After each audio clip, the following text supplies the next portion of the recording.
Do you have limited dollars to spend on your genealogy research? Is saving money and being a frugal genealogy researcher important to you?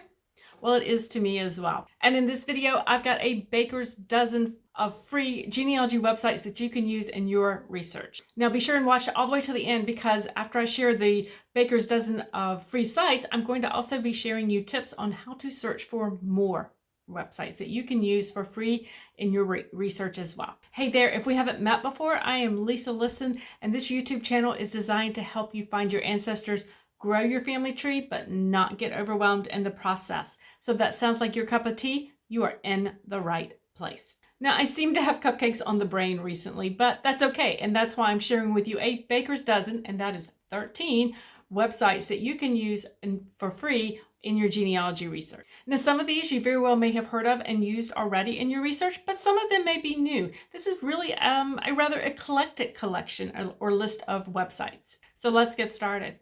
Now, as I go through these websites, what I might really hope to do is to do more than just share with you 13 websites that you can use for free. What I'm hoping to do is to inspire you to maybe think outside of the box when it comes to searching for more websites that might be beneficial to you in your genealogy research, because they're not all genealogy websites. Now, the first website I want to share with you is deathindexes.com. Its full name is Online Searchable Death Indexes and Records.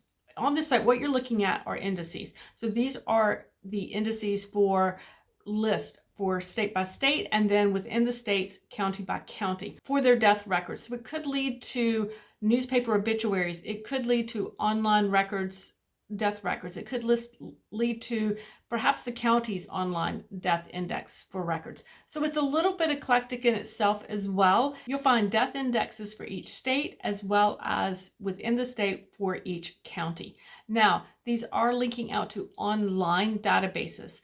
I did click through some of these. Some of them did lead me to paid subscription sites such as Ancestry, but many of them led me to the correct websites that I needed to find at the county level. So I found it quite valuable. It was leading me out to obituaries for newspapers. It was leading me, like I said, occasionally to a paid website, but also to many that were not paid as well. It was leading me to some county government websites. So I found that to be very valuable. The other piece of it is because they had listings of obituaries and for different counties in the different states, it helped me identify some newspapers that I didn't necessarily know I needed to look in. And that's one of the challenges with newspaper research, is often when it comes to finding evidence, if we're looking for perhaps an obituary or perhaps a story that surrounds events surrounding an ancestor's death, is that we don't always know what to look for when we don't know what to look for. In other words, we don't necessarily know all the little tiny newspapers that might have been out there, but such short runs. So it was a way for me to also identify some of those. So I would absolutely encourage you to check it out and see what you think. Now, the USGS Names search functions as really like almost a gazetteer. So for that, I can search maps for things such as creeks, names of small towns or townships, geographical features that may be mentioned in an ancestor's deed, and be able to get them find them very specifically on the map. It also has a really nice feature where we can overlay a historic map on top of the current map, so that we can get a better view of where our ancestors lived in that area.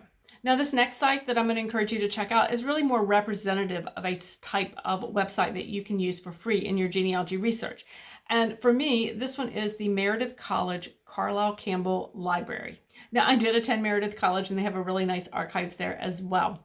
Now, Meredith College is a women's college, and I wanted to use as an example because oftentimes, we do struggle to find our female ancestors. And so I wanted to show you that this is a place to look. If education was important to your ancestor, if you have any inkling that she may have attended a university or a college or any of your ancestors, check those libraries, check those archives that they have online. They can be very helpful. And here's a tip.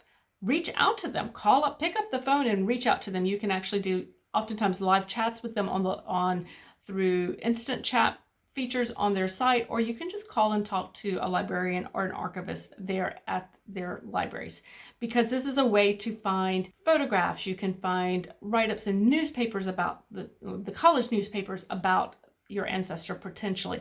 So this is a place to check and explore for your ancestor.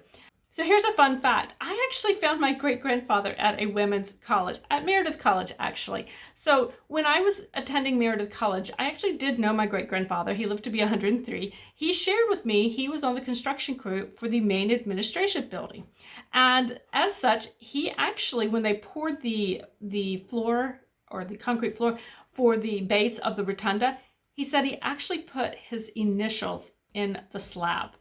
And so that literally every time I walked through that administration building, I was walking across a piece of my family history and I had no idea. So I did reach out to the archives there at the college and said, hey, this is the story that my great-grandfather told me. Do you have any photographs? Do you have any information about this building being built that you could share with me that I could potentially see what he did? And so while they didn't have any information on the actual construction company that worked, they were able to provide me with a couple of really cool photographs of the building in progress. And because my great-grandfather ran the crane, built the rotunda, I could see some of his handiwork in progress. So, fun fact, I found my great-grandfather at a women's college. Now, next up is the National Archives, or NARA's, Access to Archival Data page. This is sometimes referred to also as the AAD. Now, I discovered the AAD a few years ago and have just recently started to circle back around to it and explore it some more. Now, what this is it allows us to search and access a small collection that NARA has. So it's really about, I think they said about 1% of their records.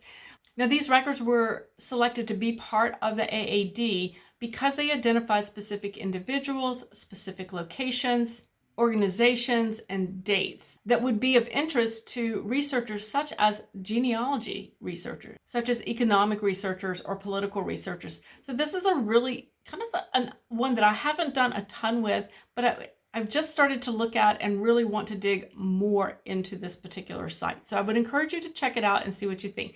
Now, here's a tip for using the AAD, and that is to read the Getting Started guide. It is in the upper left-hand corner in a drop-down. That's going to tell you how to get the most out of the AAD. It's going to tell you how to structure your searches so that you can have you are bettering your chances of finding what you want to find.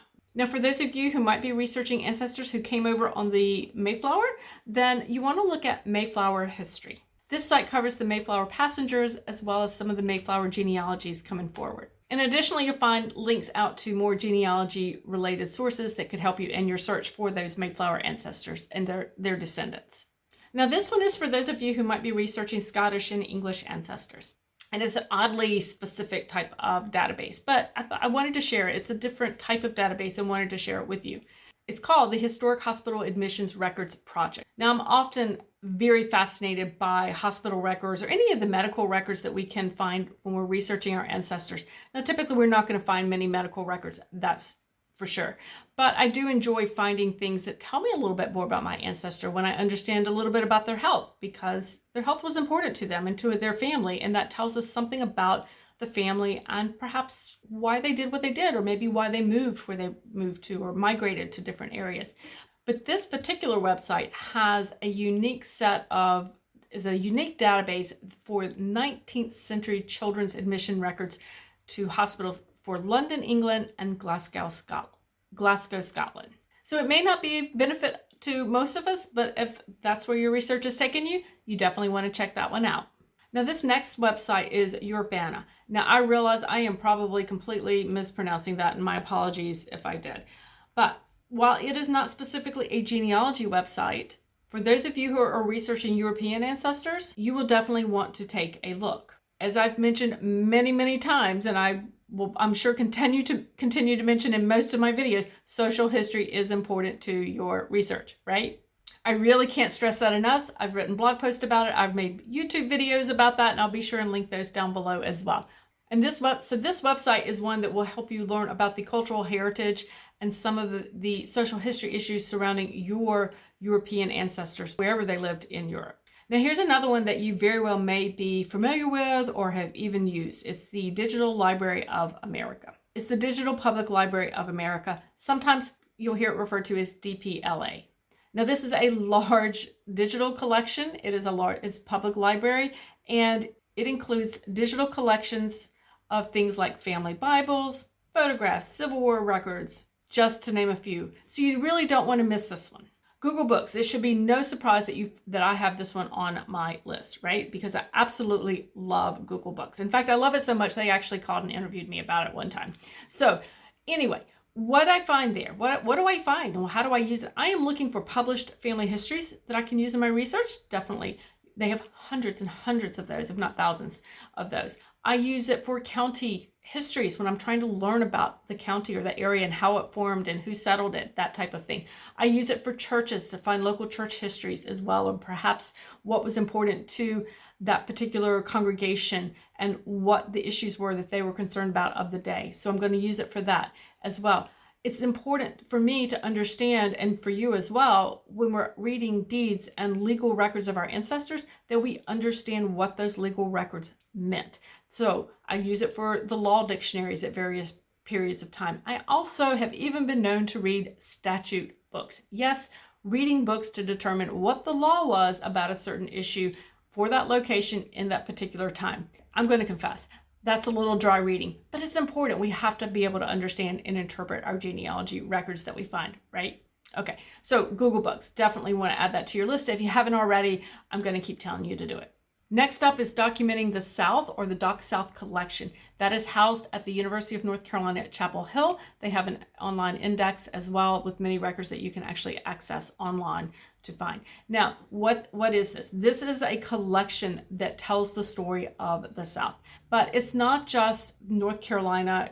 It is based, the University of North Carolina, it's based here in North Carolina, obviously, but it is, if your ancestors lived anywhere in the South, if they, did business here in the South, if they passed through the South, they have a large collection on a number of varieties of topics. If you need to learn about life, what life was like in the South, if you need first-person narratives, those of you who are researching enslaved ancestors, then this is another collection that you want to check out. So again, it's not just, say, North Carolina, Virginia, it is for the entire South. So if that's where your research is taking you, that's where you want to check out.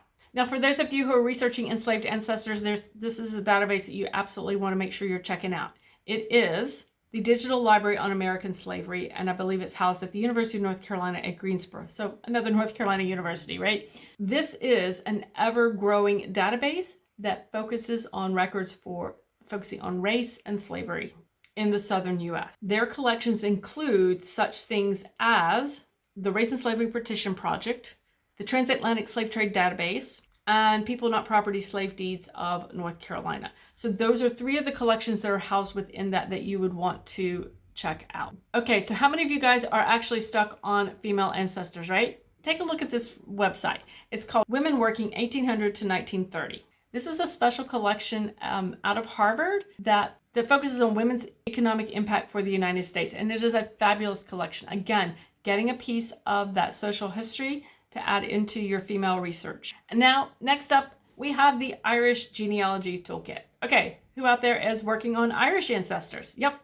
Now, you definitely want to bookmark this website by Claire Santry. Now, I came across her website when I was working on, and still am working on, my third great-grandmother, that Irish great-grandmother that has been so tough to track down. She offers great resources and how-tos on finding those Irish ancestors and how to find those free tools, tips, and advice to further your research on those Irish ancestors. Now, for my great-great-great-grandmother, I am still looking, but one day I'm going to find her. I just know it. Now, that's your baker's dozen of free genealogy websites that you can look at. Now, as you notice, very eclectic list, not all genealogy focused, but it shows the different types of websites that are out there that we can actually utilize in our genealogy research. Now, I know you're glad you stuck around, because now I'm going to be showing you how to search for more free genealogy websites, because chances are very good, obviously, that I didn't cover the one that you need. There are just so many that are out there. It would be impossible to cover them all. So let me show you how to actually perform a Google search, basically, for free genealogy websites that you could use in your genealogy research. Hey, so we are over here on my laptop, and I wanted to show you how to search for more free genealogy websites. So simply, guys, it's a Google search. So I go to Google and then I type in free genealogy websites. and hit enter. And then you can see what it's going to give, the results it gives me. So we can come down here and we can see all the ones that we have that we could potentially use. So we have a variety of things. We have sites that are going to refer to the free ones. Now, one of the things that you might want to do would be to actually, a lot of these are ads, it looks like, in sponsored post. And that's going to happen when you're broad. But one of the ways that we can make this a little bit better would be, maybe you're looking for UK, ancestors. So maybe I would put UK free genealogy websites. Let's see how that gives us. So this tells us the best free genealogy. We have family search for UK. So we have a little bit better option there as well. So we've got free UK genealogy here. Family History Daily has some resources that they offer. Family search. Oh, look, there's mine. There's one of mine. So you may want to be a little more specific in what you're doing. Another would be, maybe you're doing a state. Maybe we are researching Kentucky ancestors. Kentucky, I can't type today. Kentucky free genealogy websites and see. So then we can see a little bit more. So we have some at the Eastern Kentucky Library, Kentucky Online from Family Search, Kentucky Genealogy here. So sometimes we'll find the actual record sets. Maybe we're looking for collections. Maybe we're looking for tips as well. So there are ways. We've got the Kentucky Gen Web project there.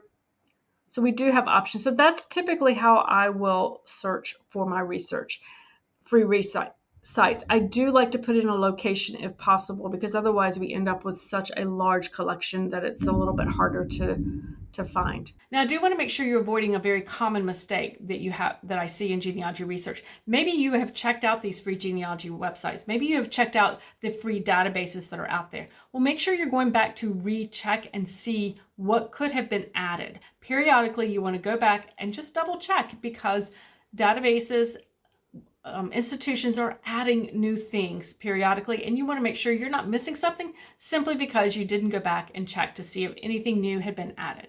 Now, using free genealogy resources is great. We all use them. I use them as well, but sometimes you need a little bit, more, right? And I just want to let you know I have more over on the website. Head over there and you can learn more about the masterclasses that I offer, as well as how to work with me one-on-one.